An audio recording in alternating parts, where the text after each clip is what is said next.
মা গোসল করার সাউন্ড পেত। তারপরের দিন মা গোসল করার শব্দ শুনে আমার রুমে এসে উকি দিল। দেখতে পেল আমি খাটের উপরে শুয়ে আছি। এরকম অবস্থা দেখে মা কিছুটা ভয় পেল। দেন মা হঠাৎ ঘুমের মধ্যে ডাক দিয়ে আমাকে উঠালেন আর আমাকে জিজ্ঞাসা করলো, এখন তোর শরীরটা কেমন লাগতেছে? আমি বললাম, মা আজকেও কেমন জানি হঠাৎ ক্লান্ত লাগতেছে। এই কথা শুনে মা আবারও ভাবলো কোনো একটা সমস্যা হয়েছে। দেন বাবাকে দিয়ে হুজুরকে ডেকে পাঠালেন। হুজুর সন্ধ্যার সময় আসলো, এসে বলতেছে, আপনাদের বাড়ি বন্ধ, এগুলো ছুটে গেছে আর জিনটাও আপনার মেয়ের কাছে আবার আসলো।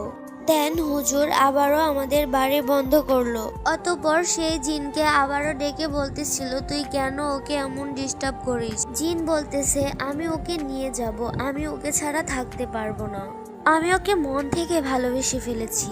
দেন সেই জিনটাকে হুজুর পুড়িয়ে ফেললো। তারপরে কয়েকদিন আবার সুস্থ হয়ে গেলাম। আবারও বিয়ের প্রস্তাব আসতেছিল। দেন একজনের সাথে বিয়েও ঠিক হয়ে গেল। তারপরে আমার বিয়েও হয়ে গেল আর এখন আমার বিয়ের বয়স প্রায় 4 বছর।